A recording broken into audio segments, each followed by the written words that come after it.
नमस्कार दोस्तों। और कानून की इस दिलचस्प दुनिया में आपका बहुत बहुत स्वागत है। कभी सोचा है कि अगर आप गलती से किसी एक चीज के लिए हाँ कह दें और आपके मन में कुछ और ही चल रहा हो तो क्या होगा? मान लीजिए आप एक पुरानी एंटीक घड़ी खरीद रहे हैं ये सोचकर कि वो सोने की है, पर बाद में पता चलता है कि वो तो सिर्फ सोने का पानी चढ़ा हुआ पीतल है। क्या अब वो कॉन्ट्रैक्ट वैलिड रहेगा? आज हम इंडियन कॉन्ट्रैक्ट लॉ के इसी बहुत ही जरूरी पहलू यानी भूल या मिस्टेक के सिद्धांत को समझने वाले हैं। चलिए देखते हैं कि कैसे एक छोटी सी भूल एक पूरे के पूरे अग्रीमेंट की नींव हिला सकती है। तो आज का हमारा मुख्य सवाल यह है, और यकीन मानिए एग्जाम के लिहाज से यह बहुत ही महत्वपूर्ण है। सवाल है, state the different kinds of mistakes and discuss their effects on contracts. Can a party claim the return of the benefit where consent was given under mistake? यानी भूल कितने तरह की होती है और उनका कॉन्ट्रैक्ट्स पर क्या असर पड़ता है।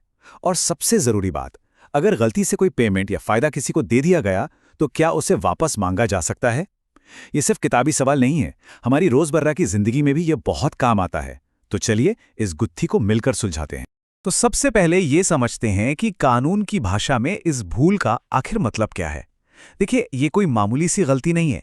ये एक ऐसी गलतफहमी है, एक ऐसा गलत विश्वास है जो किसी अग्रीमेंट की बिल्कुल जड़ में, उसके दिल में बैठा होता है। मतलब वो कोई ऐसी जरूरी बात होती है जिसके बिना शायद वो कॉन्ट्रैक्ट होता ही नहीं। जैसा मैंने शुरू में घड़ी का उदाहरण दिया, अगर आपको पता होता कि वो सोने की नहीं है तो क्या आप उसे खरीदते? शायद नहीं। तो यही वो कानूनी भूल है जो पूरे सौदे पर ही एक बड़ा सवालिया निशान लगा देती है। अब देखिए, भूल का ये जो पूरा कॉन्सेप्ट है, इसे आसानी से समझने के लिए हम इसे दो बड़े हिस्सों में देख सकते हैं। एक तरफ तो वो हालात हैं जहां असल में सहमति थी ही नहीं, मतलब दोनों पार्टियां कभी एक बात पर राजी ही नहीं हुई, उनके मन कभी मिले ही नहीं। और दूसरी तरफ वो हालात हैं जहां सहमति तो थी, लेकिन वो किसी गलत जानकारी या किसी जरूरी बात के अज्ञान पर आधारित थी। चलिए इन दोनों को एक एक करके और गहराई से समझते हैं। चलिए तो सबसे पहले बात करते हैं पहली कैटेगरी की, जब सहमति ही गायब हो। जरा सोचिए, किसी भी मजबूत कॉन्ट्रैक्ट की नींव होती है पार्टियों की सच्ची और आजाद सहमति। अगर ये नींव ही ना हो या ये नींव ही खोखली हो तो उस पर खड़ी पूरी इमारत यानी पूरा का पूरा कॉन्ट्रैक्ट ढह जाएगा। और हमारा कानून भी ठीक यही बात कहता है। इंडियन कॉन्ट्रैक्ट एक्ट का सेक्शन 13 साफ साफ बताता है कि सहमति का मतलब है जब दो या दो से ज्यादा लोग एक ही बात पर एक ही तरह से सहमत हों।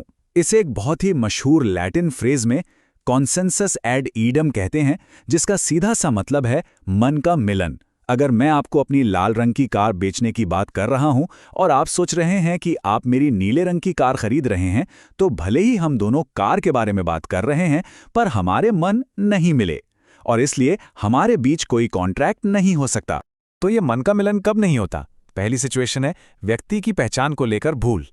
मान लीजिए आप अपने शहर के एक बहुत ही मशहूर पेंटर से अपना पोर्ट्रेट बनवाना चाहते हैं, लेकिन आप गलती से उसी नाम के किसी दूसरे नए पेंटर को एडवांस दे आते हैं। यहां आपका इरादा तो कभी उस नए पेंटर के साथ कॉन्ट्रैक्ट करने का था ही नहीं, आपकी सहमति तो उस मशहूर पेंटर के लिए थी। तो यहां पर पहचान की भूल की वजह से सहमति बनी ही नहीं। इस बात को और अच्छे से समझने के लिए एक बहुत ही पुराना और मशहूर इंग्लिश केस देखते हैं, कंडी वी लिंजे। ये केस हमें सिखाता है कि कैसे पहचान की एक छोटी सी गलती एक पूरे कॉन्ट्रैक्ट को शून्य यानी वॉइड बना सकती है। इस कहानी में एक बहुत इज्जतदार फर्म थी जिसका नाम था ब्लैंकरन एंड कंपनी, और एक धोखेबाज था जिसका नाम था ब्लैंकार्ड। देखिए, दोनों नाम कितने मिलते जुलते हैं और सारी गड़बड़ यहीं से शुरू हुई। तो हुआ ये कि इस धोखेबाज ब्लैंकार्ड ने एक चाल चली। उसने लिंसे नाम की एक कंपनी को लेटर लिखा और ऐसे दिखाया जैसे वो मशहूर ब्लैंकरन एंड कंपनी हो, जिसका ऑफिस भी उसी गली में था। लिंसे ने उस पर भरोसा कर लिया और उसे बहुत सारे रुमाल भेज दिए। ब्लैंकरन ने वो सारे रुमाल फौरन एक तीसरे आदमी कुंडी को बेच दिए। कुंडी को इस धोखे के बारे में कुछ भी नहीं पता था, उसने तो ईमानदारी से पैसे देकर माल खरीदा था। जब लिंसे को सच्चाई पता चली तो केस अदालत पहुंचा और अदालत ने फैसला सुनाया कि लिंसे और धोखेबाज ब्लैंकार्ड के बीच कभी कोई कॉन्ट्रैक्ट बना ही नहीं था। क्यों? क्योंकि लिंसे का इरादा तो हमेशा असली ब्लैंकरन एंड कंपनी के साथ कॉन्ट्रैक्ट करने का था, इसलिए यह कॉन्ट्रैक्ट शुरू से ही शून्य था और कुंडी को वो रुमाल लिंसे को वापस करने पड़े। अच्छा, सिर्फ व्यक्ति की पहचान में ही नहीं, एक और तरीके से सहमति गायब हो सकती है। वो है जब दोनों पार्टियां पूरी तरह से दो अलग अलग चीजों के बारे में बात कर रही हों, भले ही वो दोनों एक ही नाम का इस्तेमाल कर रहे हों। इसे कहते हैं क्रॉस पर्पस, मतलब दोनों के इरादे ही अलग अलग थे। इसका सबसे क्लासिक केस है रैफल्स वी विशल हाउस, जिसे पियरलेस जहाज का केस भी कहा जाता है। जरा सोचिए, बॉम्बे से इंग्लैंड के लिए पियरलेस नाम के 2 जहाज चलने वाले थे, एक अक्टूबर में और दूसरा दिसंबर में। खरीदार और बेचने वाले के बीच कॉटन का सौदा हुआ, जो पियरलेस जहाज से आएगा। मजे की बात यह है कि खरीदार सोच रहा था कि कॉटन अक्टूबर वाले जहाज से आएगा, जबकि बेचने वाला दिसंबर वाले जहाज की बात कर रहा था। तो अब सवाल ये उठता है कि क्या यहां कोई असली समझौता हुआ था? कोर्ट ने कहा बिल्कुल नहीं, क्योंकि दोनों पार्टियां 2 अलग अलग जहाज़ों के बारे में सोच रही थीं, तो उनके बीच वो मन का मिलन यानी कंसेंसस एड आइडम कभी हुआ ही नहीं। दोनों अपने अपनी जगह सही थे, पर वो एक ही चीज़ पर कभी सहमत नहीं हुए, इसलिए कोई बाइंडिंग कॉन्ट्रैक्ट बना ही नहीं। वो अग्रीमेंट शुरू से ही शून्य था। और तीसरी स्थिति है जब किसी को धोखे में रखकर किसी ऐसे दस्तावेज पर साइन करवा लिए जाएं जिसकी प्रकृति ही कुछ और हो। मान लीजिए किसी अनपढ़ व्यक्ति को ये कहकर साइन करवाए जाते हैं कि ये एक गिफ्ट डीड है, जबकि असल में वो उसकी प्रॉपर्टी बेचने का एग्रीमेंट हो। यहाँ उस व्यक्ति ने कभी भी अपनी प्रॉपर्टी बेचने के लिए सहमति दी ही नहीं, उसकी सहमति तो गिफ्ट के लिए थी, इसलिए ऐसा कॉन्ट्रैक्ट भी शून्य होता है। अब हम आते हैं अपनी चर्चा के दूसरे बड़े हिस्से पर, वो गलतियां जो अज्ञानता की वजह से होती हैं। यहां सहमति तो होती है, पर वो किसी गलत फहमी पर टिकी होती है। ये एक बहुत बारीक लेकिन बहुत जरूरी अंतर है। और हां, अगर ये डिस्कशन अब तक आपको उपयोगी लग रहा है और आप चाहते हैं कि हम ऐसे ही मुश्किल कानूनी विषयों को आसान बनाते रहें, तो एक पल निकालकर इस वीडियो को लाइक करें और चैनल को सब्सक्राइब जरूर कर लें। आपकी सपोर्ट से हमें बहुत मदद मिलती है। इस कैटेगरी में हमें 2 तरह की भूलों के बीच एक बहुत बड़ा फर्क समझना होगा। एक है तथ्य की भूल यानी मिस्टेक ऑफ फैक्ट, और दूसरी है विधि की भूल यानी मिस्टेक ऑफ लॉ। क्या आप किसी तथ्य को लेकर गलत थे, जैसे कार का कौन सा मॉडल है, या फिर आप कानून को लेकर गलत थे, जैसे उस पर कितना टैक्स लगेगा? ये दोनों सुनने में एक जैसे लग सकते हैं, पर कानून की नज़र में इनमें ज़मीन आसमान का फर्क है और इनके नतीजे भी एकदम अलग होते हैं। तो चलिए पहले तथ्य की भूल पर फोकस करते हैं। इसका कॉन्ट्रैक्ट पर क्या असर होता है? कानून कहता है ये इस पर निर्भर करता है कि गलती करने वाली पार्टी एक थी या दोनों। जब दोनों पार्टियां, मतलब खरीदने वाला और बेचने वाला, दोनों ही किसी जरूरी तथ्यों को लेकर गलती पर हों, तो इसे सेक्शन 20 के तहत द्विपक्षीय भूल या बायलैटरल मिस्टेक कहते हैं। मान लीजिए ए बी से एक घोड़ा खरीदने का अग्रीमेंट करता है, लेकिन सौदा तय होने के वक्त दोनों में से किसी को नहीं पता कि वो घोड़ा तो कुछ घंटे पहले ही मर चुका है। यहां पर अग्रीमेंट शून्य यानी वॉइड है, क्योंकि जिस चीज का सौदा हो रहा था वो तो है ही नहीं। लेकिन अगर गलती सिर्फ एक पार्टी से हो, जिसे सेक्शन 22 के तहत एक पक्षीय भूल या यूनिलैटरल मिस्टेक कहते हैं, तो कहानी बिल्कुल अलग है। मान लीजिए एक दुकानदार एक सामान 21,000 रुपए में बेचना चाहता है, पर गलती से उस पर 12,000 रुपए का टैग लगा देता है। अगर कोई ग्राहक उसे 12,000 में खरीद लेता है, तो आमतौर पर वो कॉन्ट्रैक्ट वैलिड माना जाएगा। एक तरफा गलती से कॉन्ट्रैक्ट खत्म नहीं होता। अच्छा, अब बात करते हैं विधि की भूल की। क्या कोई ये कहकर बच सकता है कि मुझे तो कानून पता ही नहीं था? एक बहुत पुरानी कहावत है, इग्नोरेंशिया जुरिस नॉन एक्सक्यूजाट, जिसका मतलब है कानून की अज्ञानता कोई बहाना नहीं है। पर क्या ये बात हमेशा सच होती है? चलिए देखते हैं।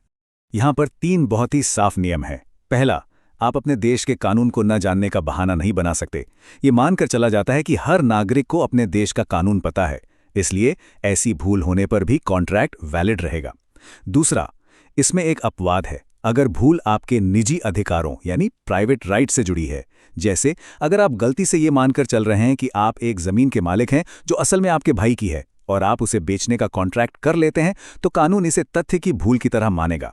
और तीसरा, किसी विदेशी कानून की भूल को भी तथ्य की भूल ही माना जाता है, क्योंकि किसी से ये उम्मीद नहीं की जा सकती कि उसे हर देश का कानून पता होगा। और जैसा हमने देखा, तथ्य की भूल से कॉन्ट्रैक्ट शून्य हो सकता है। ठीक है, तो अब जब हमने अलग अलग तरह की भूलों को समझ लिया है, तो चलिए अपने सबसे पहले और सबसे जरूरी सवाल पर वापस लौटते हैं।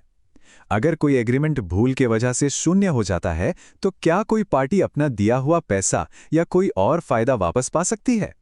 इस सवाल का जवाब इंडियन कॉन्ट्रैक्ट एक्ट के एक बहुत ही पावरफुल सेक्शन में छिपा है, और वो है सेक्शन 65। सेक्शन 65 का सिद्धांत है प्रत्यास्थापन यानी रेस्टिट्यूशन। इसका सीधा सा मतलब है चीजों को वापस उनकी पुरानी स्थिति में लाना। ये फेयरनेस और जस्टिस के बारे में है। कानून कहता है कि अगर कोई एग्रीमेंट शून्य पाया जाता है तो किसी को भी उससे गलत तरीके से फायदा नहीं मिलना चाहिए। जिस भी व्यक्ति को ऐसे शून्य एग्रीमेंट के तहत कोई भी फायदा मिला है, चाहे वो पैसा हो या सामान, तो उसे वो फायदा लौटाना ही होगा। ये उसकी कानूनी जिम्मेदारी है। तो हमारे सवाल का अंतिम जवाब है एक बहुत ही स्पष्ट हाँ। जी हाँ, अगर कोई एग्रीमेंट द्विपक्षीय भूल जैसी किसी वजह से शून्य हो जाता है तो एक पार्टी दिए गए किसी भी फायदे या पैसे की वापसी का दावा बिल्कुल कर सकती है। कानून ये पक्का करता है कि कोई भी दूसरे की गलती या अज्ञानता का फायदा उठाकर अमीर ना बन जाए। तो चलिए एक बार फटाफट से सारी जरूरी बातें दोहरा लेते हैं। सबसे पहले, भूल दो तरह की होती है। एक जहां सहमति होती ही नहीं और दूसरी जहां सहमति अज्ञानता पर आधारित होती है। दूसरा, व्यक्ति की पहचान, विषय वस्तु या सौदे की प्रकृति को लेकर हुई भूल कॉन्ट्रैक्ट को शून्य बना सकती है। तीसरा, जब दोनों पार्टियां किसी जरूरी तथ्य पर गलती करें तो अग्रीमेंट वॉइड हो जाता है। चौथा, अगर गलती सिर्फ एक पार्टी की हो तो कॉन्ट्रैक्ट आमतौर पर वैलिड रहता है। पांचवा, अपने देश के कानून को न जानना कोई बहाना नहीं है। और सबसे आखिर में, सेक्शन 65 के तहत शून्य एग्रीमेंट में मिला कोई भी फायदा वापस करना पड़ता है। आज हमारे साथ इस विषय को समझने के लिए जुड़ने का बहुत बहुत शुक्रिया। हमें उम्मीद है कि भूल के सिद्धांत से जुड़े आपके सारे डाउट्स अब क्लियर हो गए होंगे। कानून के ऐसे ही और विषयों पर आसान और गहरी समझ के लिए हमारे चैनल को सब्सक्राइब करना ना भूलें। अगली बार फिर मिलेंगे एक नए कानूनी विषय के साथ। तब तक पढ़ते रहिए और सीखते रहिए।